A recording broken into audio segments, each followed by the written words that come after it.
Hello everyone, peace of Christ to all. Today we have a very important topic and I would like you guys to listen carefully. Uh, and this is my message to the Muslims who always get upset from me. And I understand, I'm not expecting you to be happy from what I'm doing. But this is my challenge to the Muslims, is to use their brain and not to judge before you listen carefully. And I do the same to the Christians. Don't judge Islam in a negative way until we prove that it is negative. And you better do that yourself, not based on what I am telling you, which means if anything I say is not based on Islam and it's not convincing, you better search yourself and find the answer. You know, Muhammad, he always faced a big failure in his mission. Many people, they would think that Muhammad was victorious. Muhammad was victorious only when he started using the sword as a gang to enforce his belief and his religion. However, he was really a big failure in his mission. Look what Muhammad he said as an example in this hadith. This is in Sahih al-Bukhari, and this is very authentic hadith. He said, had only 10 Jews amongst their chiefs. Believe me, by the way, you see, this is the Muslim translation. In the Arabic, it doesn't say amongst their chiefs. It says only 10 Jews. Actually, let me show you the hadith in Arabic, just to show you that Muslims, when they translate, they have no dignity and they false fiction things. Because the point of saying, if 10 of their leaders believe in me, and if the hadith doesn't say that, it's mean this is a fiction, this is a fabrication, and the Muslims are the best to fabricate because they assume that you do not know Arabic. Therefore, you know, we can lie to you and you have no idea how you will know. So if we go to the hadith, and this is the hadith in the front of my eyes, as you see it in here, this is the translation between two brackets. Always, by the way, when you see between two brackets, it means the Muslims are telling you, they are telling you, we are lying. Okay, we are adding things. So it doesn't say in the hadith that. This is why they put it between two brackets. In Arabic, in the front of me, it says, لو آمن بي عشرة من اليهود لآمن بي اليهود. So Muhammad saying clearly, if only 10 of the Jews believed on me, the Jews will believe in me. So Muhammad, he was not able to make not even 10 Jews believe in him. Not 10 leaders as it says there in the translation. So why Muhammad he failed to make the Jews believe in him? Now for sure the Jews, they've been taught carefully about who can be a prophet of God, who cannot be a prophet of God. Not because only the ethic, Muhammad he don't fit with the ethic, not because Muhammad is not from the Jewish lineage, not because Muhammad he has no miracles, but Muhammad he has no prophecy to be a prophet anyway. Like, it's funny that Muslims, they call Muhammad a prophet, but there's no prophecy of this man. Actually, all his prophecy became to come a lie, not a true. As we remember in chapter Al-Anfal, verse number 65 and 66, where he said that 10 of you can fight 100, and then we find that was not a true. The Muslim, they went to war and they lost, and then Muhammad he make right away a verse after saying, Allah he found right now a weakness in you, so he enlightened your task.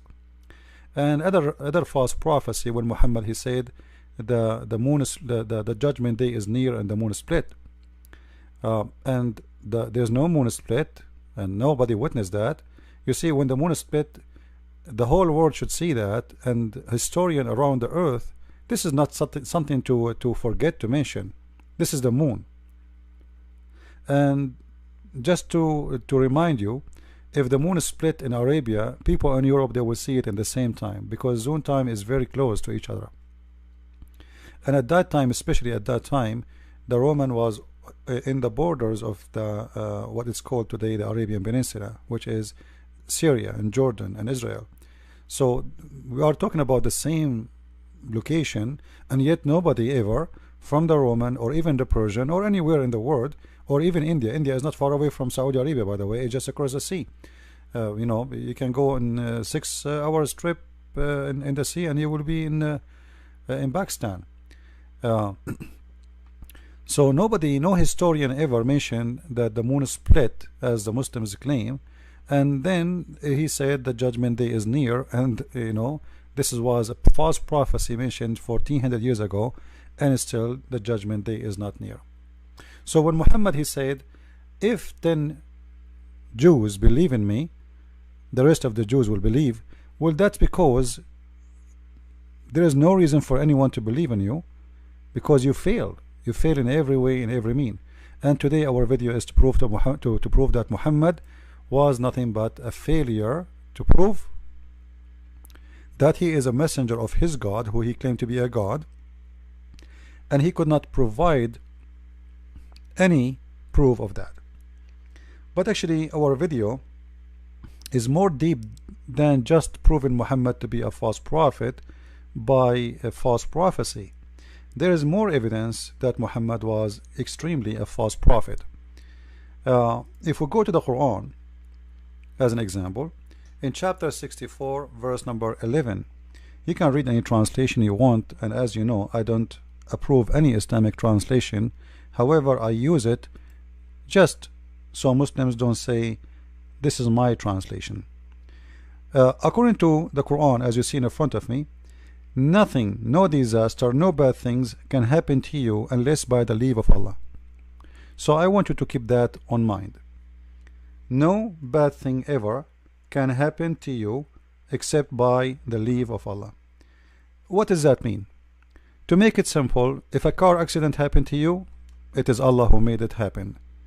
If somebody kill you, it's Allah who made it happen. If you win the lotto, it's Allah who made it happen. And because this is a good thing, what it's meant here, by the way, it's about the bad and the good, not only the bad. So anything will happen to you, it's by the permission of Allah, which means nothing will happen to you unless by permission of Allah.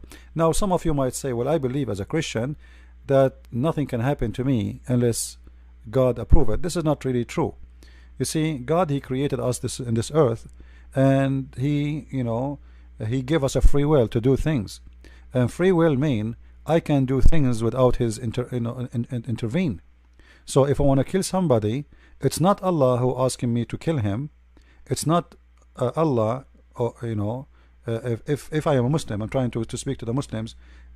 If I'm a Muslim, then in this case you are saying to me Allah is the one who made me kill him. But if I'm a Christian, my God, he will not intervene and make me kill the person. Otherwise, this is mean we Christians don't have a free will. However, Muslims do not believe in free will, and that's what is called destiny. So what we are showing you in front of us right now is something called destiny. It is your destiny. Now many people they use the term destiny, and many people believe in it, even from those who they are not Muslims. But destiny is a false fiction, and it's not exist. For God, he gave you free will to believe or not to believe, to accept or not to accept. This is why Jesus, he said, not everyone say to me, Lord, Lord, will enter the kingdom of my Father, but the one who do his will. So he have a will and you have a will. If you decide to do your own will, which is opposing his will, then you will not enter the kingdom of the Father. So we don't believe in destiny. Now for sure God can intervene, let us say in a special mission, let us say in the life of a prophet, or in a life in a special person, or because you ask God with a prayer and he intervene in your life. But this is not destiny. All right? So Muslims believe in destiny, and nothing bad can happen unless by the permission of Allah. So based on this, Muhammad, he come with a story which is very, very dangerous. You see, if you remember, Muhammad, he mentioned before that he was suffering from the poison he ate in Khaybar.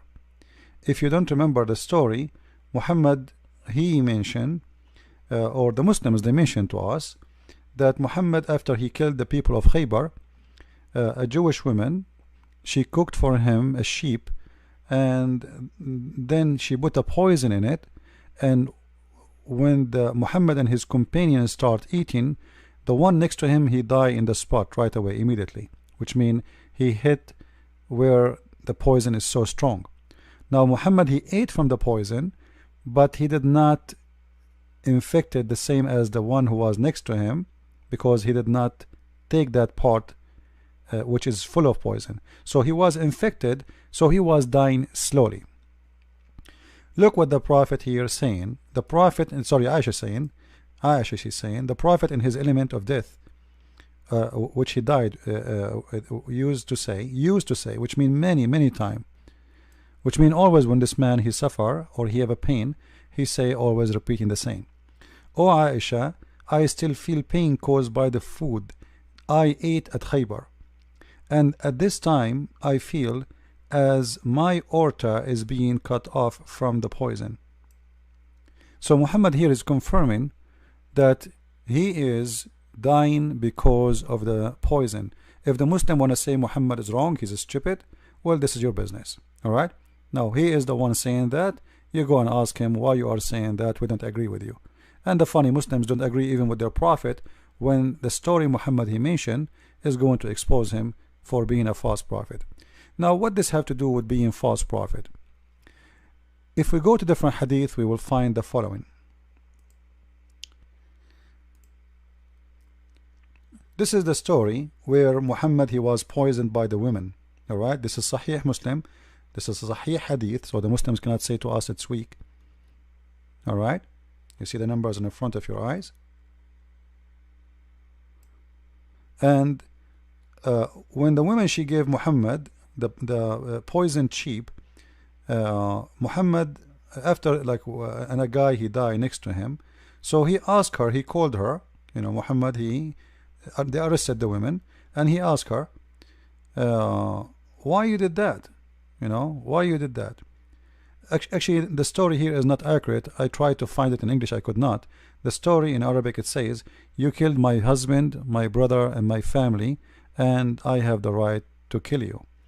Alright, but here in this story, here in this hadith,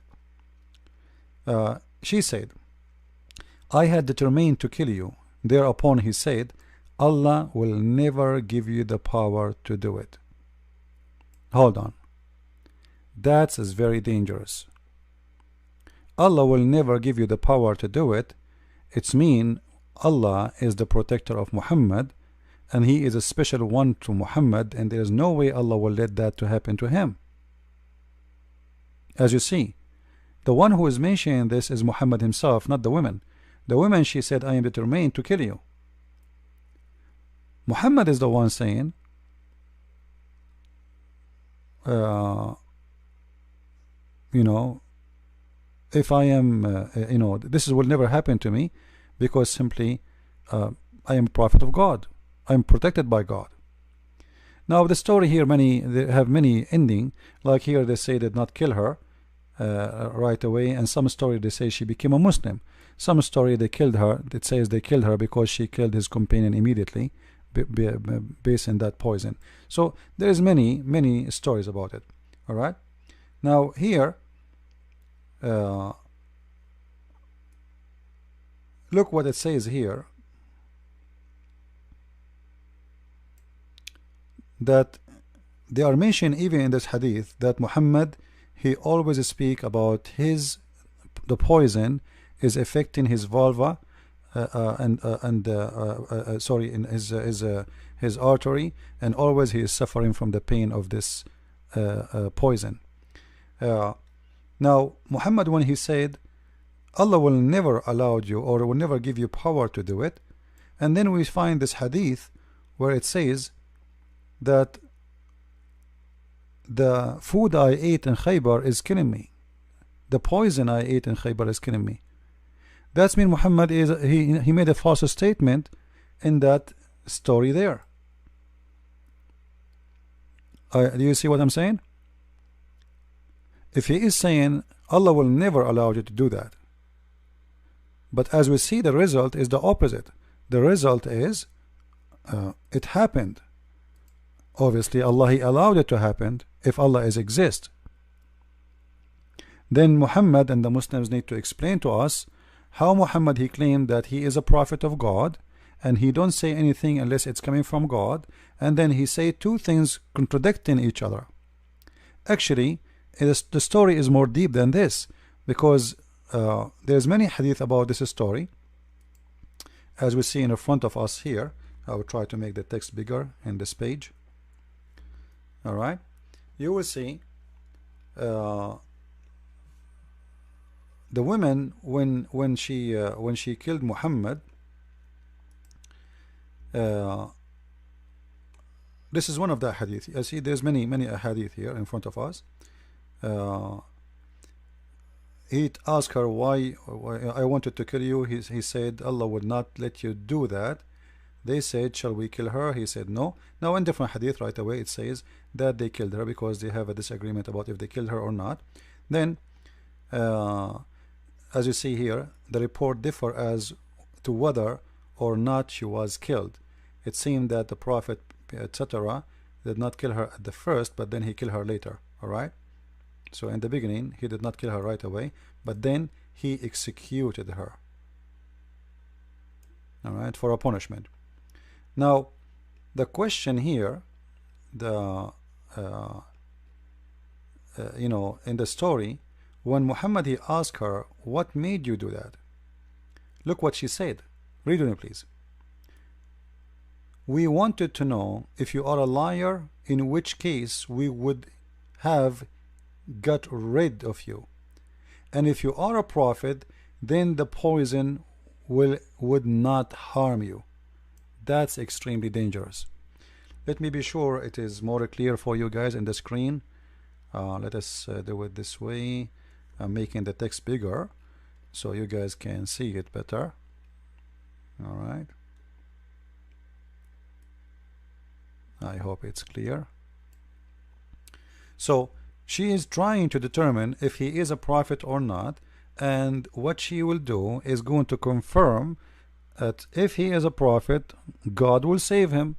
If he is not, we will get rid of this gang, this criminal who killed my family, who killed my husband, who killed my brother, who killed my kids, who killed hundreds of my tribes.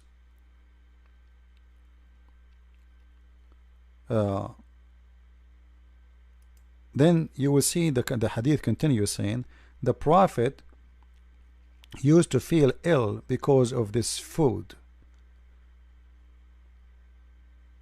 Do you see it? Used to feel, so the poison already made a damage and Muhammad was dying slowly.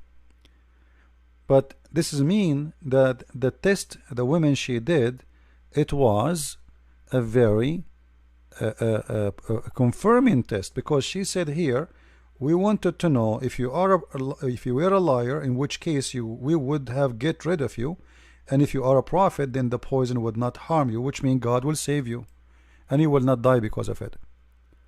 But Muhammad he confirmed that he died because of the poison. Now we know there is a verse in the Quran where Muhammad he said, and supposedly this is his God talking, if you remember, Muhammad he made a chapter 69 verse number 46, and you can read a few verses before it. He said, supposedly Allah saying that if Muhammad is a fabricating Quran, we are going to cut his artery. Alright, now if he is, this is a message we send down from the Lord of the world, which is very strange, and the proof that Islam is nothing but a scam, because if the one is talking is Allah, why Allah says this is a message sent down from the Lord of the world? Who are you, the one is talking? I thought you are the Lord of the world. And then if the messenger were invent any saying in our name, we would certainly seize him from his right hand, and we should certainly then cut off his artery of his heart. But hold on, this is exactly what the hadith is saying. Muhammad saying, I feel my aorta is cutting off.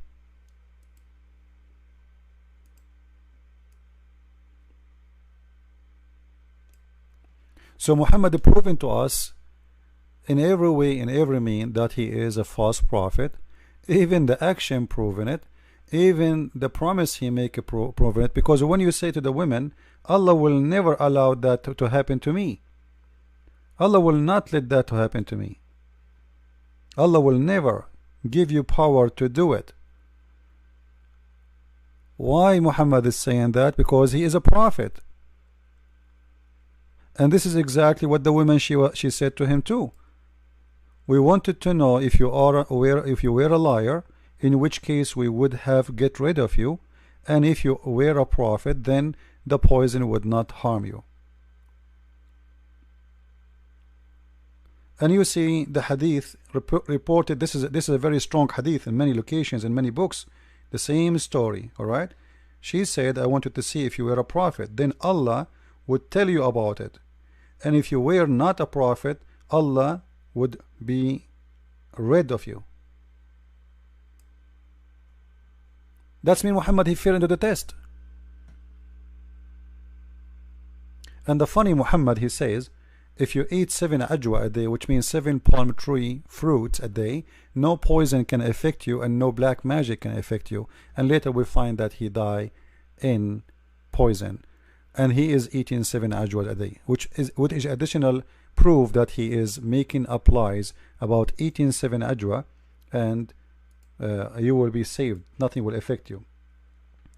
Now as long we prove in the Quran that every bad thing happened to you by the will of Allah, and everything happened to you by the will of Allah, and even Muhammad, he made a hadith about it, as you see in the front of you. You can see the reference. This is Sahih al-Bukhari, hadith number 6594, as you see here. All right. Here Muhammad is speaking about that any, a human being is based on his destiny. So a human being of you will be doing the will, like his own work, his own deed, until there is a cubit between him and heaven, and then he will go to hell, because Allah, he will change his course, and what is written for him in his destiny will take over.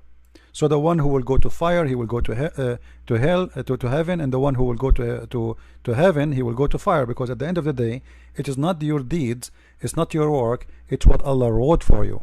But this is mean that what happened to Muhammad, as we showed you in the Quran, that no bad thing, no harm can happen to you unless it is the permission of Allah. That's mean the death of Muhammad happened by the order of Allah. Anything happened to Muhammad, it was by Allah. You can read any translation you want, but it's very clear. All right, any translation you want.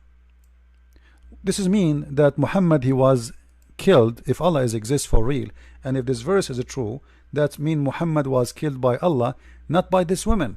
Because remember, it is not the women who decide that according to the Quran, according to the Hadith. It is Allah. Allah is using the women to kill Muhammad. Allah is using the women to kill Muhammad, which means the one who really killed Muhammad is Allah, not the women. As you see in that hadith here, hold on, it says here, then the soul breathed into him, etc., by Allah permission, etc., and then or a man may do the deeds of people of fire, of the fire, till there is only one cubit of or an arm beneath, or a distance between him and the fire, and then but then that written which Allah he ordered, which means before you created you, proceed, and he does the deeds of people of paradise, and he enter paradise.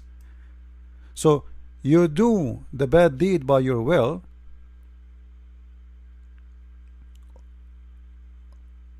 what is going to take over is the good deed of Allah will take you to heaven. Why? Because Allah he decide for you where you will go. Are you getting the point? So all the first bad deeds you did is going to go, is gone, because simply Allah is going to overwrite your deed, because he wrote a destiny for you, and as long his destiny is you go to heaven, then he suddenly you will start doing things will take you to heaven. So doing the good things here, it's not was not your own permission, it was Allah destiny. Same, you will see that the same person who was going to go to hellfire, to heaven, you know, he will go to hellfire. Then, and the man may do the deeds of people of paradise till there is only one cubit between or two between him and paradise. Then that is written proceed, he does the deeds of the people of fire and enter it. So the question here, as long it is the destiny of this woman to kill, as long there is no bad things can happen to any Muslim unless it is the permission of Allah, as we see here.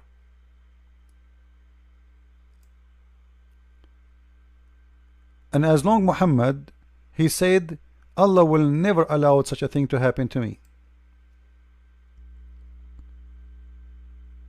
And then we find that Muhammad, he died by the poison which he ate in Khaybar. All of this proved that Muhammad is a false prophet, especially even the poison itself was given as a test to see if he's a prophet or not. If this guy is a prophet, he's not done with his mission, you know, he's a prophet, he have to continue, then there is no way Allah will allow me to kill him. But he died from the poison.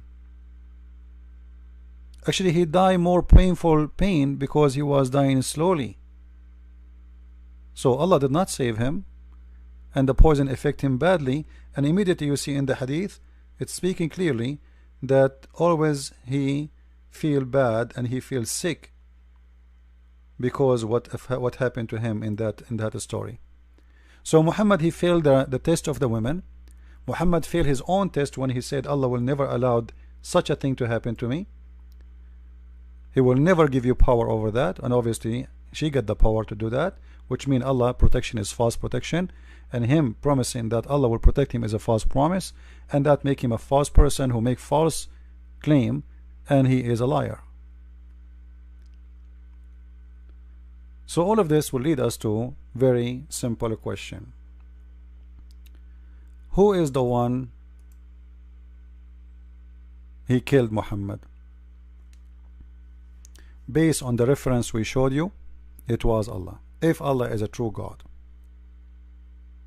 Based on my understanding, Allah is not exist, and the one who killed Muhammad was a woman, and Muhammad, by saying all those statements about himself from his own mouth, Allah will never give you power, Allah will never allow such a thing to happen to me, and you know, I'm protected, and there's no bad thing in this earth can happen without permission from Allah, and etc. And then we find that he died by the poison of this woman, and this woman, even she said clearly that this was a test to see if you are a prophet or not. If you are not a prophet, you will die from the poison, and if you are, your God will protect you.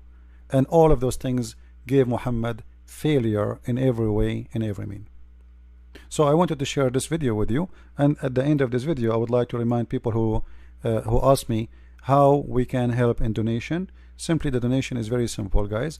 We have this address. You can go here where you can share your donation. You can start with $1 a month, which means $12 a year. Consider yourself inviting me for a cup of coffee to help us in our mission.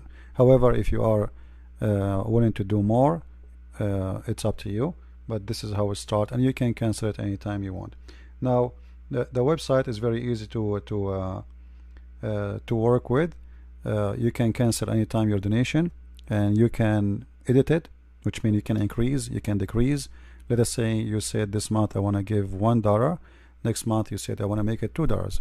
You just log to your account and you can change, and even you can log in by using a nickname, which means even from my side I will not know who you are. The information you enter about your finance is going to be between you and the company, not me. So from my side only I can see a nickname. So you can even create a nickname, like same as nickname forever, whatever you want to. You can call yourself Tom and Jerry if you want. So it's very simple, very easy, and we appreciate those people who they are helping us. And I will see you with more videos. Christ is Lord, Islam is false. I mean to that. Thank you.